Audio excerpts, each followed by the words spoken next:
ಓಂ ನಮೋ ಭಗವತೆ ವಾಸುದೇವಾಯ. ಎಲ್ಲರೂ ನಮಸ್ತೆ. ಇವತ್ತು ವಾಸುದೇವ ಆಸ್ಟ್ರೋಗೋಲ್ಡ್ ಯೂಟ್ಯೂಬ್ ಚಾನೆಲ್ಗೆ ನಿಮ್ಗೆಲ್ಲ ಸ್ವಾಗತ. ಇವತ್ತಿನ ವಿಚಾರ ಏನಪ್ಪಾ ಅಂದ್ರೆ millennials Y versus generation Z, gen Z ಅಂತ ನಾವು ಕರಿತೀವಿ. ಈ ಒಂದು ಕ್ಯಾಟಗರಿಲಿ ಯಾರಿಗೆ ಬೇಗ ಮದುವೆ ಆಗ್ತಾ ಇದೆ ಅನ್ನೋದು ಒಂದು ತಿಳ್ಕೊಳ್ಳೋಣ. ಇವರ ಒಂದು ಟೈಮಿಂಗ್ಸ್ ಅಲ್ಲಿ ಏನ್ ಪ್ರಾಬ್ಲಮ್ ಫೇಸ್ ಮಾಡ್ತಿದ್ರು, ಮತ್ತೆ ಇವರ ಒಂದು ಟೈಮಿಂಗ್ಸ್ ಅಲ್ಲಿ ಏನ್ ಪ್ರಾಬ್ಲಮ್ ಫೇಸ್ ಮಾಡ್ತಾ ಇದ್ದಾರೆ, ಮತ್ತೆ ಇದರಲ್ಲಿ ಕೆಲವೊಂದು ವಿಚಾರಗಳನ್ನ ನಾನು ತಿಳಿಸ್ಕೊಡ್ತೀನಿ. ನಾವು ಪ್ರೆಸೆಂಟ್ ಏನ್ ಸಮಸ್ಯೆಯಲ್ಲಿ ನಾವು ಸಿಗಾಕೊಂಡಿದೀವಿ, ನಮ್ಮ ಮಕ್ಕಳಿಗೆ 30 ವರ್ಷ ಆದ್ರೂ ಮದುವೆ ಆಗಿಲ್ಲ, 35 ವರ್ಷ ಆದ್ರೂ ಕೂಡ ಮದುವೆ ಆಗಿಲ್ಲ, ಏನ್ ಇದಕ್ಕೆ ಸಮಸ್ಯೆ, ಏನು ಪರಿಹಾರ, ಏನು ಜಾತಕದಲ್ಲಿ ಇರುವಂತದ್ದು ಏನಾದ್ರು ಸಮಸ್ಯೆ ಇದೆಯಾ, ಅಥವಾ ನಾವು ತಗೊಂಡಿರುವಂತ ಡಿಸಿಷನ್ ತಪ್ಪ, 30 ವರ್ಷ ಆದ್ರೂ ಯಾಕೆ ಮದುವೆ ಆಗಿಲ್ಲ ಅನ್ನೋದು ಕೆಲವೊಂದು ಇನ್ಫಾರ್ಮೇಶನ್ ನಾನು ಇವತ್ತು ನಿಮ್ಗೆ ತಿಳಿಸ್ಕೊಡ್ತಾ ಹೋಗ್ತೀನಿ. ನೋಡಿ, ಮಿಲೇನಿಯರ್ಸ್ ವೈ ಮತ್ತೆ ಜೆನ್ಜಿ, ಜನರೇಷನ್ ಝೆಡ್ ಅಂತ ನಾವು ಏನ್ ಕರಿತೀವಿ, ಇಲ್ಲಿ ಇಯರ್ಸ್ ನಾನು ಬರ್ದಿದ್ದೀನಿ. ಸಾಮಾನ್ಯವಾಗಿ ಎಷ್ಟೊಂದು ಜನಕ್ಕೆ ಈ ಪೀರಿಯಡ್ ಅಲ್ಲಿ ಹುಟ್ಟಿರುವಂತವ್ರಿಗೆ 81 ಇಂದ 96 ಸ್ಟಿಲ್ ಅವ್ರಿಗೆ ಮದುವೆ ಆಗಿಲ್ಲ. ಇನ್ನ ಇವ್ರಿಗೆ ಮದುವೆ ಆಗಿಲ್ಲ, ಇವ್ರಿಗೆ ಮದುವೆ ಆಗ್ತಾ ಇದೆ. 97 ಇಂದ 2012 ಹುಟ್ಟಿರುವಂತವ್ರಿಗೆ ಬೇಗ ಬೇಗ ಮದುವೆ, 97 ಇರ್ಬೋದು, 98, 99, 2000 ಅವ್ರಿಗೆ ಆಗೋಗ್ತಾ ಇದೆ, ಇವ್ರಿಗೆ ಆಗ್ತಿಲ್ಲ. ಇವ್ರಿಗೆ ಒಂದು ದೊಡ್ಡ ತಲೆನೋವಾಗಿದೆ, ನಮ್ಗೆ ಯಾಕೆ ಆಗ್ತಾ ಇಲ್ಲ, ಇವ್ರಿಗೆ ಆಗ್ತಾ ಇದೆ.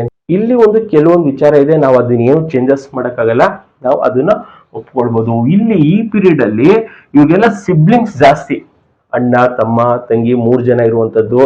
ಅಣ್ಣನ ಮದುವೆ ಆದ್ಮೇಲೆ ತಂಗಿದು, ಅಥವಾ ಅಕ್ಕಂದು ಮದುವೆ ಆದ್ಮೇಲೆ ತಂಗಿ ಮದುವೆ ಆಗುವಂಥದ್ದು. ನಾವು ಏನು ನಾವು ಸ್ಟ್ಯಾಂಡರ್ಡ್ ರೂಲ್ ಮಾಡ್ಕೊಂಡಿದೀವಿ, ನಾವು ಇಂಡಿಯನ್ ಸ್ಟ್ಯಾಂಡರ್ಡ್ ರೂಲ್, ಅಕ್ಕಂದಾದ್ಮೇಲೆ ತಂಗಿದಾಗ್ಬೇಕು. ಅಥವಾ ಜನಗಳು ಬೈಕೋತಾರೆ ಇಲ್ಲೋದ್ರೆ, ಏನ್ ಅನ್ಕೋತಾರೋ, ಅಕ್ಕನ್ಗೆ ಏನ್ ಸಮಸ್ಯೆನೋ, ಅಕ್ಕ ಏನಾರು ಲವ್ ಮಾಡ್ಬಿಟ್ಟಿದಳೋ, ಅಥವಾ ಏನಾರು ಒಂದು ಸಮಸ್ಯೆ ಇದೆಯಾ, ಹೆಲ್ತ್ ಇಶ್ಯೂಸ್ ಇದೆಯಾ ಅಂತ ಎಲ್ಲ ನಾವೇ ತಗೊಂಡಿರುವಂತದ್ದು. ಇದು ಈ ಸಮಸ್ಯೆನ ಯಾರು ಏನ್ ತಲೆಗೆ ತುಂಬಿಲ್ಲ. ಬೇರೆ ದೇಶದಲ್ಲಿ ನಮ್ಮ ಇಂಡಿಯನ್ಸ್ ಈಸಿಯಾಗಿ ತಲೆಗೆ ತುಂಬಿಕೊಂಡು ಅಕ್ಕನಿಗೂ ಮದುವೆ ಆಗಿಲ್ಲ, ತಂಗಿಗೂ ಮದುವೆ ಆಗಿಲ್ಲ. ಯಾಕಂದ್ರೆ ಅಕ್ಕನಿಗೆ ಆಗಿಲ್ಲ, ತಂಗಿಗೆ ನಾವು ಮಾಡಲ್ಲ.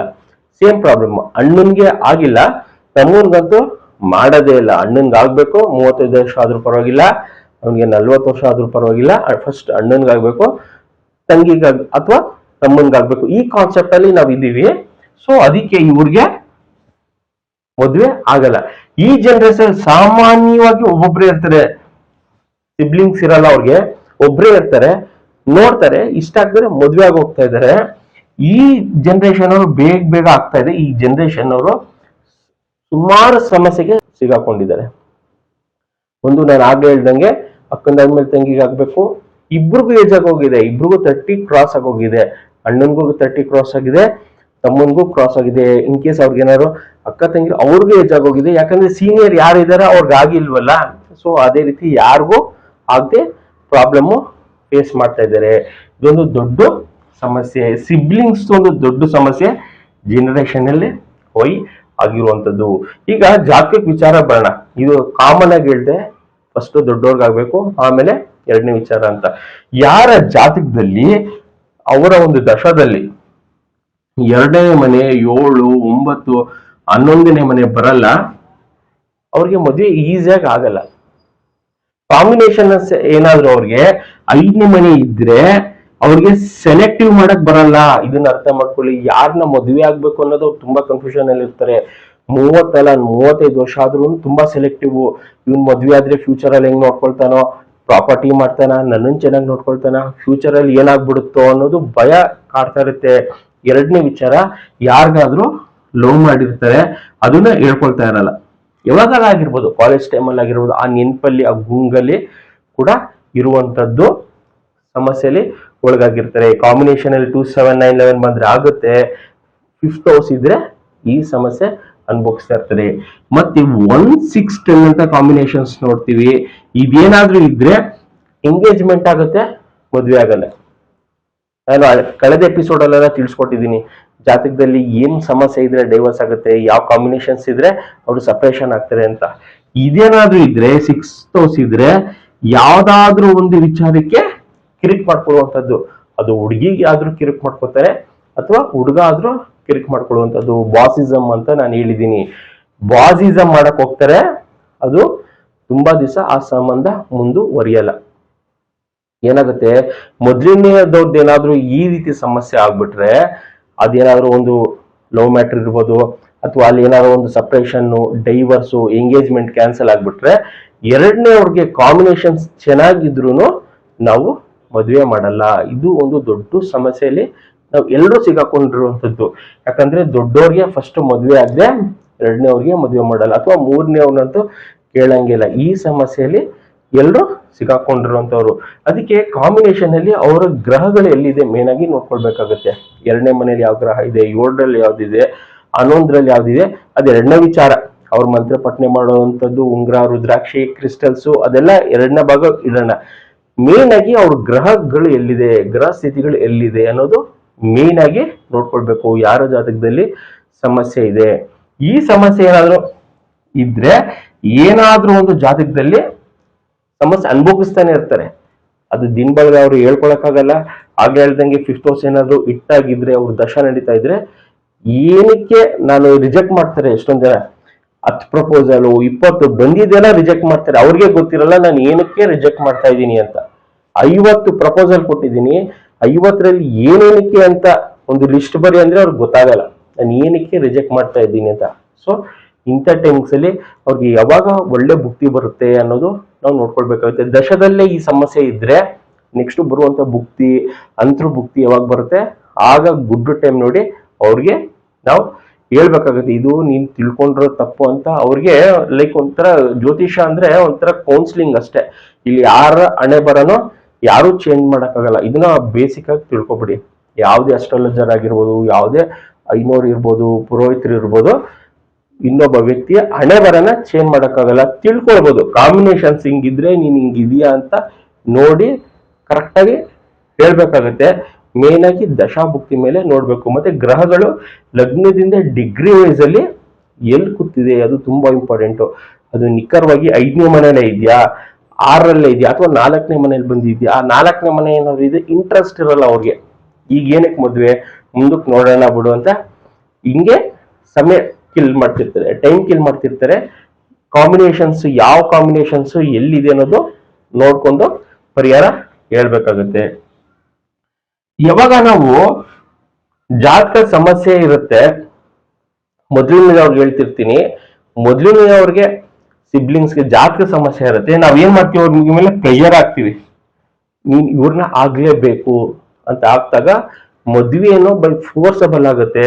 ಕೊನೆಗೆ ಅವರು ಸಪ್ರೇಷನ್, ಅವರು ಡೈವರ್ಸ್ಗೆ ಹೋಗ್ತಾರೆ. ಇಷ್ಟೇ ಸಿಂಪಲ್. ಯಾವಾಗ ಕಾಂಬಿನೇಷನ್ಸ್ ಅಲ್ಲಿ ಈ ಕಾಂಬಿನೇಷನ್ಸ್ ಇರುತ್ತೆ, 1 6 10 ಅಥವಾ 5th ಹೌಸ್ ರನ್ನಿಂಗ್ ಇರುತ್ತೆ, 6th ಹೌಸ್ ರನ್ನಿಂಗ್ ಇರುತ್ತೆ, ಅವ್ರಿಗೆ ಸಮಸ್ಯೆ ಇರುವಂತದ್ದು. ನಾವು ಕಸ್ಪ್ ಅಂತ ನೋಡ್ತೀವಿ. 7th ಕಸ್ಪಲ್ಲಿ ಏನಾದ್ರೂ ಅದ್ ಯಾವುದೇ ಗ್ರಹ ಇರ್ಬೋದು, ರಾಹು ಕೇತು ಅಂತ ಯಾವಾಗ್ಲೂ ರೆಟ್ರೋ ಇರುತ್ತೆ. ಯಾವ ಜಾತಕದಲ್ಲಿ ರೆಟ್ರೋ ಇರುತ್ತೆ, ಗುರುನೇ ಇರ್ಬೋದು, ರೆಟ್ರೋಗ್ರೇಡ್ ಇರುತ್ತೆ, ವಕ್ರಿ ಇರುತ್ತೆ, ಅವ್ರಿಗೆ ಮಿನಿಮಮ್ 30 years ಆದ್ರೂ ಮದುವೆ ಆಗಲ್ಲ. ನೋಡ್ಕೊಳ್ಬೋದು ನಿಮ್ ಜಾತಕದಲ್ಲಿ. ಯಾರೋ ಜಾತಕದಲ್ಲಿ ರೆಟ್ರೋ ಇರುತ್ತೆ, ಬೇಗ ಅಂತೂ ಮದುವೆ ಆಗಲ್ಲ. ಇಂಥ ಸಮಯದಲ್ಲಿ ಏನ್ ಮಾಡ್ಬೇಕು, ಇವ್ರಿಗೆ ಏನಾದ್ರು ಆಗ್ತಾನೆ ಇಲ್ಲ, 31 ವರ್ಷ ಇದೆ, 32 ಆಗ್ತಾ ಇಲ್ಲ ಅಂದ್ರೆ ಸೆಕೆಂಡ್ ಬರುವಂತವ್ರಿಗೆ, ಅವರ ತಮ್ಮನಿಗೋ ತಂಗಿಗೋ ನೋಡ್ಬೇಕಾಗುತ್ತೆ ಅವರ ಜಾತಕ ಯಾವ ರೀತಿ ಇರುತ್ತೆ, ಅವ್ರಿಗೇನಾದ್ರೂ ನಾವು ಮದುವೆ ಮಾಡ್ಬೋದಾ ಅಂತ ತಿಳ್ಕೊಂಡು ಅವ್ರಿಗೆ ಮೂವ್ ಮಾಡ್ಬೇಕಾಗುತ್ತೆ. ಇನ್ನೆಲ್ಲ ಫ್ಯೂಚರ್ ಅಲ್ಲಿ ಹೆಂಗ್ ಬರುತ್ತೆ ಅಂದ್ರೆ, ನಿಮ್ಗೆ ಸಿಬ್ಲಿಂಗ್ಸ್ 1 ಇರ್ಬೋದು, 2 ಇರ್ಬೋದು, 3 ಇರ್ಬೋದು.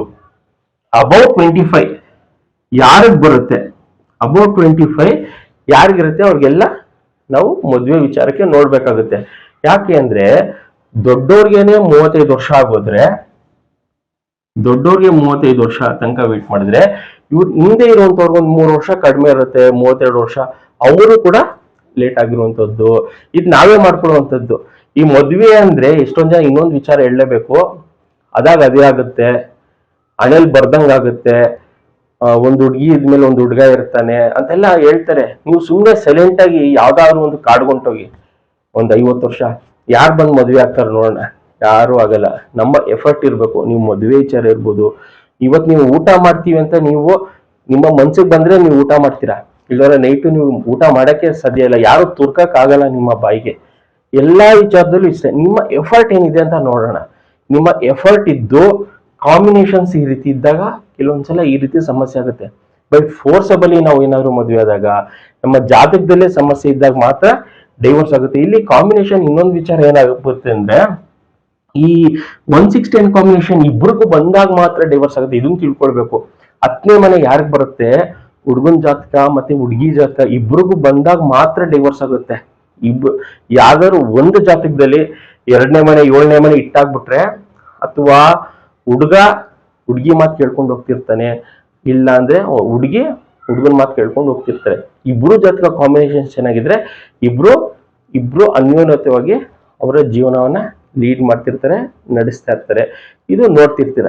ಯಾರ ಜಾತಕ ಕಾಂಬಿನೇಷನ್ 10ನೇ ಮನೆ 6ನೇ ಮನೆ ಇರುತ್ತೆ, ಈಗೋ ಇರೋರನ್ನ ಬೇರೆ ಪಾರ್ಟ್ನರ್ ಅಡ್ಜಸ್ಟ್ ಮಾಡ್ಕೊಳ್ಬೇಕಾಗುತ್ತೆ. ಇದು ಮೇನ್ ವಿಚಾರ ಜ್ಯೋತಿಷ ಶಾಸ್ತ್ರದಲ್ಲಿ. ನಾವು 18ಕ್ಕೆ 36 ಬಂದಿದೆ, ಅಥವಾ ಇವರಿಬ್ರಿಗೂ ಪ್ರಾಣಿ ಮ್ಯಾಚ್ ಆಗಿಲ್ಲ ಅನ್ನೋದೆಲ್ಲ ಶುದ್ಧ ಸುಳ್ಳು. ಇಷ್ಟು ಕೂಟ ಬಂದಿದೆ, ಮಹೇಂದ್ರ ಕೂಟ ಇಷ್ಟು ಬಂದಿದೆ, ಮತ್ತೆ ಇವ್ರಿಗೆ ಇಷ್ಟು ಯೋಗ ಬಂದಿದೆ, ಅವೆಲ್ಲ ಹೇಳ್ತೀವಿ. ಫೈನಲ್ ಆಗಿ ಅವರ ಒಂದು ಗುಣಲಕ್ಷಣ ನಾವು ನೋಡ್ಲಿಲ್ಲ ಅಂದ್ರೆ ಅಲ್ಲೇ ನಾವು ಫೇಲ್ಯೂರ್ ಆಗುವಂಥದ್ದು. ಅವರ ಒಂದು ದಶಾಭುಕ್ತಿ ಏನಾದ್ರು ಕಾಂಬಿನೇಷನ್ ಅಲ್ಲಿ 10ನೇ ಮನೆ ಇದ್ರೆ ಅವರಿಗೆ ಸ್ವಲ್ಪ ಈಗೋ ಇರುತ್ತೆ, ಬಾಸಿಸಮ್ ಇರುತ್ತೆ. ಈ ಬಾಸಿಸಮ್ ಈಗೋ ಮನುಷ್ಯನ ಕಿಲ್ ಮಾಡುತ್ತೆ. ನಾನು ಆಫೀಸಲ್ಲಿ ಬಾಸು, ಮನೇಲೋಗಿ ಮನೆ ಕೆಲಸ ಮಾಡ್ಲಾ, ತಟ್ಟೆ ತೊಳಿಲ್ಲ, ಪಾತ್ರೆ ತೊಳಿಲ್ಲ, ಈ ಕಾನ್ಸೆಪ್ಟ್ ಅಲ್ಲಿ ಇರೋರಿಗೆ ನೀವು ಅಡ್ಜಸ್ಟ್ ಮಾಡ್ಕೋಬೇಕಾಗುತ್ತೆ. ಅದು ಯಾವ ರೀತಿ ಇಟ್ಟು ಅಡ್ಜಸ್ಟ್ ಮಾಡ್ಕೊಳ್ತಿರೋ ಅದು ಅವ್ರವ್ರ ವಿಚಾರಕ್ಕೆ ಬಿಟ್ಟಿರುವಂಥದ್ದು. ಸೇಮ್ ಹುಡುಗನ್ಗೂ ಅಷ್ಟೇ, ಮನೆ ವಿಚಾರ ಏನಾದ್ರು ಬಂದ್ರೆ ಅಷ್ಟು ಇಂಟ್ರೆಸ್ಟ್ ಇರಲ್ಲ ಕಾಂಬಿನೇಷನ್ ಅಲ್ಲಿ. ನಾನು ಆಫೀಸಲ್ಲಿ ಬಾಸು, ಮನೇಲಿ ಈ ಕೆಲಸ ಮಾಡ್ತೀನಿ ಅಂತ ಇಬ್ರಿಗೂ ಜಗಳ, ಕ್ಲಾಶಸ್ ಸ್ಟಾರ್ಟ್ ಆಗಿ ಮನೇಲಿ ಯಾವುದೇ ವಿಚಾರಕ್ಕೆ ಇರ್ಬೋದು ಅದು ದೊಡ್ಡದಾಗಿ ನಿಲ್ಲುವಂಥದ್ದು. ಆ ದೊಡ್ಡದಾಗಿರುವಂಥದ್ದು ಒಂದು ಸಪ್ರೇಷನ್ ಆಗ್ತಾರೆ, ಅಥವಾ ಒಂದು ಡೈವರ್ಸ್ ಆಗಿರುವಂಥದ್ದು, ಅಥವಾ ಅವ್ರ ದಶಾ ಮುಗ್ದೋಗ್ಬೇಕು. ಯಾರಿಗೆ ಈ ದಶಾ ನಡೀತಾ ಇರುತ್ತೆ, ಉದಾಹರಣೆಗೆ ಗುರು ದಶನ ಇರ್ಬೋದು, ಶನಿ ದಶೆ, ಸಮ್ಟೈಮ್ಸ್ ಅವ್ರಿಗೆ ಒಂದು 10 ವರ್ಷ ಆಗಿರ್ಬೋದು ಶನಿ ದಶೆ ಸ್ಟಾರ್ಟ್ ಆಗಿ, ಇನ್ನು 9 ವರ್ಷ ಸಮಸ್ಯೆ ಇರುತ್ತೆ. ಆ 9 ವರ್ಷ ತನಕನೂ ಹಿಂಗಿರುತ್ತೆ. ಅದ್ರ ನೆಕ್ಸ್ಟ್ ಬರುವಂತ ದಶದಲ್ಲಿ ಈ ಪ್ರಾಬ್ಲಮ್ ಇರಲ್ಲ, ನಡ್ಕೊಂಡು ಹೋಗ್ತಾ ಇರುತ್ತೆ. ಎಷ್ಟೊಂದ್ ಜನ ಹೇಳ್ತಾರೆ ಇವ್ರು ಮದುವೆ ಆಗಿರುವಂತ ಟೈಮ್ಸ್ ಅಲ್ಲಿ ಇವ್ರ ಜೊತೆಲಿ ಇರ್ತಾರೋ ಇಲ್ವೋ ಅನ್ನೋದೇ ಒಂದು ಡೌಟ್ ಇತ್ತು ಅಂತ ಹೇಳ್ತಾರೆ. ಕಾಂಬಿನೇಷನ್ ಅಲ್ಲಿ ಆ ದಶೆ ಇರೋ ತನಕ ಸಮಸ್ಯೆ ಫೇಸ್ ಮಾಡ್ತಾರೆ, ಆಮೇಲೆ ಅದು ಬಿಟ್ಟೋಗುತ್ತೆ. ಇಬ್ರು ಜಾತಕದಲ್ಲೂ ದಶಾಭುಕ್ತಿ ಇಂಪಾರ್ಟೆಂಟ್ ಆಗಿ ನೋಡ್ಕೊಳ್ಬೇಕು. ಹಾಗೆ ಹೇಳ್ದಂಗೆ 25 ವರ್ಷ ಆದ್ಮೇಲೆ ಇಬ್ರಿಗೂ ನೋಡ್ಬೇಕಾಗತ್ತೆ. ಅಣ್ಣನಿಗೂ ನೋಡ್ಕೋಬೇಕು, ತಮ್ಮನಿಗೂ ನೋಡ್ಬೇಕಾಗುತ್ತೆ.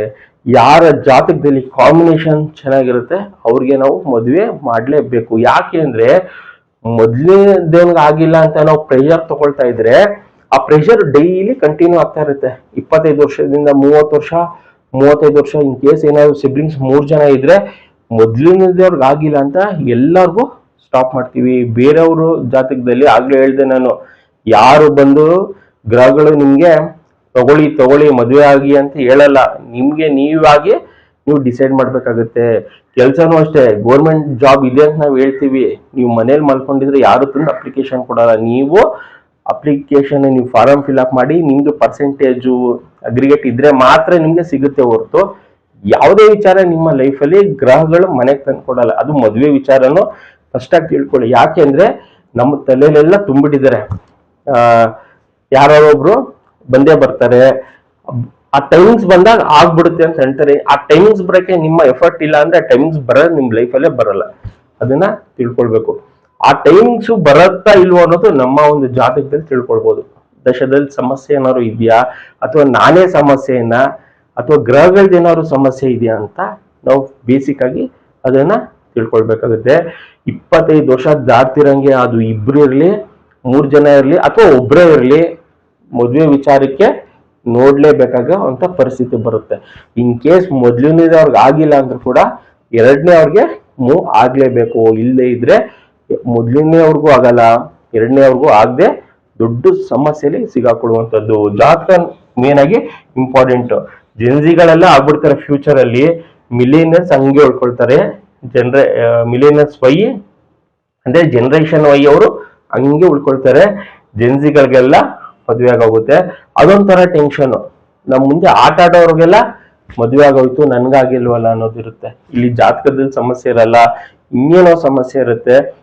ಅದನ್ನ ನಾವು ಮೇನ್ ಆಗಿ ನೋಡ್ಕೊಳ್ಬೇಕು. ಅಣ್ಣಂದಾದ್ಮೇಲೆ ತಂಗಿದು ಅಥವಾ ಅಣ್ಣದಾದ್ಮೇಲೆ ತಮ್ಮಂದು ಅನ್ನೋದು ರೂಲ್. ಇನ್ ಮುಂದಕ್ಕಾದ್ರೂ ಚೇಂಜಸ್ ಆಗ್ಲೇಬೇಕು. ಎಲ್ಲಾನು ನಾವು ಚೇಂಜಸ್ ಕೇಳ್ತಾ ಇದೀವಿ. ಈ ತರ ವಿಚಾರಗಳನ್ನು ನಾವು ಅಡಾಪ್ಟ್ ಮಾಡ್ಕೊಂಡ್ರೆ ಇಬ್ಬರಿಗೂ ಮದುವೆ ಆಗುತ್ತೆ. ಹೇಳಕ್ಕಾಗಲ್ಲ ತಮ್ಮನ್ಗಾದ್ಮೇಲೆ ಅಣ್ಣನ್ಗಾಗುವಂಥದ್ದು, ಅಥವಾ ಹೇಳಕ್ಕಾಗಲ್ಲ ತಂಗಿಗಾದ್ಮೇಲೆ ಅಕ್ಕನ್ಗಾಗುವಂಥ ಚಾನ್ಸಸ್ ಜಾಸ್ತಿನೇ ಇರುತ್ತೆ. ಏನಕ್ಕೆ ಅಂದ್ರೆ ಅವರ ಒಂದು ದಶಾಭುಕ್ತಿ ಬಂದಾಗ ಖಂಡಿತ ಭಗವಂತ ಅನುಗ್ರಹ ಮಾಡ್ತಾನೆ. ನಾವು ಇದಕ್ಕೆ ಏನ್ ಮಾಡ್ಬೇಕು ಅಂದ್ರೆ, ಸ್ಟ್ರಾಂಗ್ ಆಗಿ ಯಾವ ಗ್ರಹ ಇದೆ ಲಗ್ನದಿಂದ 2ನೇ ಮನೆ 7, 9, 11 ಆ ಗ್ರಹಕ್ಕೆ ಡಿಗ್ರಿ ವೈಸ್ ಅಲ್ಲಿ ಇರುವಂತ ಗ್ರಹಗಳಿಗೆ ಉಂಗುರ, ರುದ್ರಾಕ್ಷಿ, ಮಂತ್ರಪಠನೆ ಮತ್ತೆ ಕ್ರಿಸ್ಟಲ್ಸ್ ಧಾರಣೆ ಮಾಡ್ಕೊಳ್ಬೇಕಾಗುತ್ತೆ. ಎಷ್ಟೊಂದು ಜನ ಕೇಳ್ತಾರೆ, ಸರ್ 2ನೇ ಮನೆಗೆ ಮಂತ್ರ ಹೇಳಿ ಅಂತ ಕೇಳ್ತಾರೆ. ನಾನು ಹೇಳುವಂಥದ್ದು, ನಿಮ್ದು ಯಾವುದೇ ಲಗ್ನ ಆಗಿರ್ಬೋದು, ಅದ್ ನಾನು ಹೇಳಕ್ಕಾಗಲ್ಲ. ಮೇಷ ಲಗ್ನ ಆಗಿರ್ಬೋದು, ವೃಷಭ ಲಗ್ನ ಆಗಿರ್ಬೋದು, ಗುರು ಡಿಗ್ರಿ ವೈಸ್ ಅಲ್ಲಿ ಅಲ್ಲೇ ಇದ್ದಾನ ಅಂತ ನೋಡ್ಬೇಕಾಗುತ್ತೆ. ಅದು 7ನೇ ಮನೆಯಲ್ಲಿ ಇರ್ಬೋದು ಗುರು, ಅಥವಾ 9ನೇ ಮನೆಯಲ್ಲಿ ಇರ್ಬೋದು, ಅಥವಾ 11ನೇ ಮನೆಯಲ್ಲಿ ಇರ್ಬೋದು. 2ನೇ ಮನೆಗಿರುವಂತ ಗ್ರಹದ್ದು ಹೇಳಿ ಅಂತ ಹೇಳ್ತಾರೆ. ಅದು ನಿಮ್ಮ ಚಾಟ್ ನೋಡ್ಬೇಕಾಗುತ್ತೆ.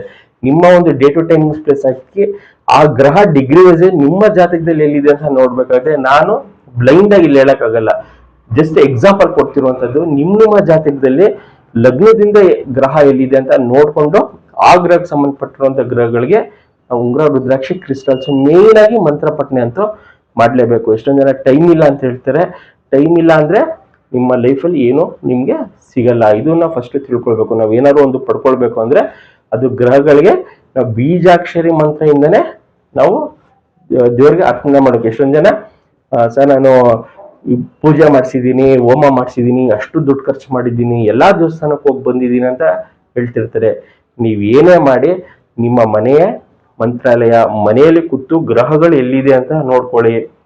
ಡಿಗ್ರಿ ವೈಸ್ ಅಲ್ಲಿ ಆ ಗ್ರಹಕ್ಕೆ ಸಂಬಂಧಪಟ್ಟಿದ್ದು ಅತಿ ಹೆಚ್ಚು ಮಂತ್ರಪಠನೆ ನೀವು ಮಾಡಿ, ನಿಮ್ಗೆ ಎಲ್ಲಾ ತರನು ಸಕ್ಸಸ್ ನಿಮ್ಮ ಲೈಫಲ್ಲಿ ಸಿಗ್ತಾ ಹೋಗುತ್ತೆ. ದೇವಸ್ಥಾನಕ್ಕೆ ಹೋಗಿ ಬರೋದ್ರಿಂದ ತಪ್ಪಿಲ್ಲ. ನಿಮ್ಮಲ್ಲಿರುವಂತಹ ಬಾಡಿಲಿರುವಂತಹ ಹಾರ ಚೇಂಜ್ ಆಗ್ತಾ ಇರುತ್ತೆ. ನೆಗೆಟಿವ್ ಹಾರ ಆಗಿ ಪಾಸಿಟಿವ್ ಹಾರ ಬರುತ್ತೆ. ದೇವಸ್ಥಾನಕ್ಕೆ ಇನ್ನೊಂದು ಕನ್ಫ್ಯೂಷನ್ ಏನಂದ್ರೆ, ಸರ್ ಹೋಗಿದ್ದೆ ಸರ್ ದೇವಸ್ಥಾನಕ್ಕೆ 4 ಸಲ ಹೋಗಿದ್ದೀನಿ ಆದ್ರೂ ಆಗಿಲ್ಲ ಅಂದ್ರೆ ಏನಕ್ಕಾಗಲ್ಲ ಅಂದ್ರೆ, ಉದಾಹರಣೆಗೆ ನಿಮ್ಮ ದಶಾನಾರು ಗುರು ಅವರೇ ನಿಮ್ಮ ಕೇಸ್ ವರ್ಕರ್, ಗುರುನೇ. ಗುರು ಎಸ್ ಅಂದ್ರೆ ಮಾತ್ರ ಭಗವಂತ ಕೊಡ್ತಾನೆ. ಗುರುವಿನ ಅಧಿಪತಿ ಇರ್ಬೋದು, ಶುಕ್ರನ ಅಧಿಪತಿ ಇರ್ಬೋದು, ಗ್ರಹಗಳು ಎಸ್ ಅನ್ಬೇಕು. ಆ ಗ್ರಹಗಳು ಎಸ್ ಅನ್ಬೇಕು ಅಂದ್ರೆ ನಾವು ಯಾವ ಗ್ರಹ ಸ್ಟ್ರಾಂಗ್ ಆಗಿದೆ ಆ ಗ್ರಹಕ್ಕೆ ಸಂಬಂಧಪಟ್ಟಿದ್ದು ಮಂತ್ರಪಠನೆ ಮಾಡ್ಲೇಬೇಕು. ಇದು ರೂಲ್. ಇದನ್ನ ತಿಳ್ಕೊಂಡ್ರೆ ನಾವು ಜೀವನದಲ್ಲಿ ಎಲ್ಲಾನು ಸಕ್ಸಸ್ ಆಗ್ತಾ ಹೋಗುತ್ತೆ. ಇದಿಷ್ಟು ವಿಚಾರ ಮಿಲೇನಿಯರ್ಸ್ ವೈ ಮತ್ತೆ ಜನರೇಷನ್. ಅಕ್ಕ ಅಣ್ಣನ ಮದುವೆ ಆದ್ಮೇಲೆನ ಮದುವೆ, ಅಥವಾ ಅಕ್ಕನ ಮದುವೆ ಆದ್ಮೇಲೆನ ತಂಗಿ ಮದುವೆ ಅನ್ನೋದು ದೊಡ್ಡ ಕನ್ಫ್ಯೂಷನ್. ಮುಂದಿನ ದಿವಸಗಳಲ್ಲಿ ಇವೆಲ್ಲ ಇರಲ್ಲ. ಯಾರಿಗೆ ಎಸ್ ಆಗುತ್ತೆ, ಯಾರಿಗೆ ಪ್ರಪೋಸಲ್ ಓಕೆ ಆಗುತ್ತೆ ಅವರು ಮದುವೆ ಆಗ್ತಿರ್ತಾರೆ. ಯಾಕಂದ್ರೆ ಜೆನ್ಸಿಗಳೆಲ್ಲ ಈಗ ಅದೇ ಕಾನ್ಸೆಪ್ಟ್ ಬಂದಿದ್ದಾರೆ. ತಂಗಿಗಳ್ದಾಗ ಹೋಗ್ತಿದೆ, ತಮ್ಮದಿರ್ಗೆ ಹೋಗ್ತಿದೆ, ಆಮೇಲೆ ಅಣ್ಣಂದ್ ಆಗ್ತಾ ಇದಾರೆ. ಬಟ್ ಮಿಲೇನಿಯರ್ಸ್ ವೈದು ಆಗ್ತಾ ಇಲ್ಲ. ನೋಡ್ಕೊಳ್ಳಿ, ಇನ್ ಮುಂದೆ ಆದ್ರೂ ಸ್ವಲ್ಪ ಚೇಂಜಸ್ ನೀವು ಅಡಾಪ್ಷನ್ ಮಾಡ್ಕೊಂಡ್ರೆ ಪ್ರತಿಯೊಬ್ಬರದು ಮದುವೆ ಆಗುತ್ತೆ. ಯಾರು ವಾಸುದೇವ ಆಸ್ಟ್ರೋಗೋಲ್ಡ್ ಯೂಟ್ಯೂಬ್ ಚಾನೆಲ್ ಸಬ್ಸ್ಕ್ರೈಬ್ ಮಾಡ್ಕೊಂಡಿಲ್ಲ, ಇವತ್ತೇ ಮಾಡ್ಕೊಳ್ಳಿ. ನಾನು ಹಾಕುವಂತ ವಿಡಿಯೋಸ್ ನಿಮ್ಗೆ ರೀಚ್ ಆಗುತ್ತೆ. ಮತ್ತೆ ಈ ನನ್ನ ಚಾನೆಲ್ ಅಲ್ಲಿ ದೋಷ, ಕಾಟ ಎದುರಿಸೋದು ಅವೆಲ್ಲ ಏನಿರಲ್ಲ. ಏನಿದೆ ಪ್ರಾಕ್ಟಿಕಲ್ ಆಗಿ ಮತ್ತೆ ಜ್ಯೋತಿಷ್ಯ ಶಾಸ್ತ್ರದಲ್ಲಿ ಏನಿದೆ ಮಾಹಿತಿ, ನಿಖರ ಮಾಹಿತಿ ಈ ಚಾನಲ್ ಅಲ್ಲಿ ಅಪ್ಲೋಡ್ ಮಾಡ್ತಿರ್ತೀನಿ. ಇಷ್ಟೊಂದು ಜನ ಕನ್ಸಲ್ಟೇಷನ್ ಯಾವುದು ಫೋನ್ ನಂಬರ್ ಅಂತ ಕೇಳ್ತಿರ್ತಾರೆ. ಇದೇ ಫೋನ್ ನಂಬರ್, ಇಲ್ಲಿ ಬರುವಂತ ನಂಬರ್ಗೆ ನೀವು ಫೋನ್ ಮಾಡಿ ಜ್ಯೋತಿಷ್ಯ ಶಾಸ್ತ್ರದ ಬಗ್ಗೆ ತಿಳ್ಕೊಳ್ಬೋದು. ವಾಸ್ತುಶಾಸ್ತ್ರದಲ್ಲಿ ಏನಾದ್ರು ಸಮಸ್ಯೆ ಇದೆ, ವಾಸ್ತುಶಾಸ್ತ್ರದ ಬಗ್ಗೆ ತಿಳ್ಕೊಳ್ಬೇಕು ಅಂದ್ರೆ ಈ ಕರೆಗೆ ಮಾಡಿ ನೀವು ಕನ್ಸಲ್ಟೇಷನ್ ತಗೊಂಡ್ರೆ ಪ್ರತಿಯೊಂದು ಮಾಹಿತಿನೂ ತಿಳ್ಕೊಳ್ಬೋದು. Thank you.